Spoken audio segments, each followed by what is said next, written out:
Hi hello friends and family. இன்றைக்கி நம்ம சேனலில் ஹோட்டலில் சாப்பிட்ற மாதிரியே ரொம்ப டேஸ்டியாக குயிக்காக கிறிஸ்பி கார்ன் எப்படி பண்ணுறதுன்னு பார்க்கலாம். இந்த ரெசிபி பண்ணுறதுக்கு ஸ்வீட் கார்ன் இல்லைனா நார்மல் கார்னே போதும். இன்றைக்கி நான் நார்மல் கார்னை வேக வச்சு இது மாதிரி உதுத்து எடுத்து வச்சுருக்கேன். கொஞ்சம் கூட தண்ணி இல்லாமல் ட்ரையாக இருக்க மாதிரி பார்த்துக்கோங்க. ஏன்னா ஈரப்பதம் இருந்துச்சுன்னா எண்ணெயில் போட்டோன்னே உடனே படப்படன்னு வெடிச்சிட்டு வந்துடும். இதில் 2 ஸ்பூன் அளவுக்கு கார்ன்ஃப்ளவர் மாவு சேர்த்துக்கலாம். அப்படியே மேலாப்பில் டஸ்ட் பண்ணி விடுங்க. அப்புறம் 2 ஸ்பூன் அளவுக்கு அரிசி மாவு சேர்த்துக்கலாம். கொஞ்சம் கொஞ்சமாக சேர்த்துக்கோங்க, ஒரே அடியாக சேர்க்க வேண்டாம். சேர்த்துட்டு கையாலேயே நல்லா கோட் பண்ணி விடுங்க. ஃபுல்லாகவே கோட் பண்ணி விடுங்க, கவர் ஆகிற மாதிரி. இது மாதிரி லைட்டாக கோட் பண்ணாலே போதும். தண்ணி எதுவும் தெளிச்சிடாதீங்க. 2 டைம்ஸ் இது மாதிரி கோட் பண்ணணும். மறுபடியும் இதே மாதிரியே 1 ஸ்பூன் அளவுக்கு கார்ன்ஃப்ளவர், 1 ஸ்பூன் அளவுக்கு அரிசி மாவை சேர்த்து மறுபடியும் கோட் பண்ணிக்கோங்க.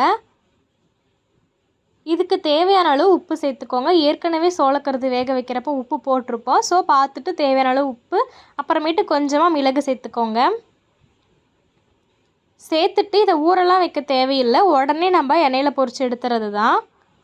இப்போது இதை பண்ணிகிட்ருக்கப்பவே சைடில் எண்ணெய் நல்லா காய வச்சுக்கோங்க. இன்றைக்கி நான் கடலெண்ணெய் எடுத்திருக்கேன். நல்லா எண்ணெய் காஞ்சதும் லோ ஃப்ளேமில் வச்சுக்கோங்க. லோ ஃப்ளேமில் வச்சு இதை அப்படியே போட்டுருங்க. கொஞ்சம் கொஞ்சமாக போடுங்க, அப்போ தான் இன்னும் நல்லா கிறிஸ்பாகும்.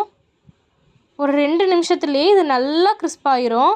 இப்போ எடுத்து வெளியே வச்சதுக்கப்புறம் இதில் 1 ஸ்பூன் சீரகத்தூள், 1 ஸ்பூன் கரம் மசாலா, தேவையான அளவுக்கு மிளகாய்த்தூள், உப்பு சேர்த்துக்கோங்க. இதை இன்னும் டேஸ்ட் ஆக்கிறதுக்காக ஒரு 1/2 லெமனோடைய ஜூஸையும் புழிஞ்சு விட்டுக்கோங்க. புழிஞ்சு விட்டுட்டு லைட்டாக கலரி விட்டுட்டு இன்னொரு பவுலுக்கு மாற்றிடுங்க. அது மேலே அப்படியே மலைசாரல் போல் பொடியாக நறுக்கின வெங்காயமும் கொத்தமல்லி இலையும் சேர்த்துக்கோங்க. சாட் மசாலா இருந்தால் லெமனுக்கு பதிலாக அது கூட சேர்த்துக்கலாம், நல்லாயிருக்கும்.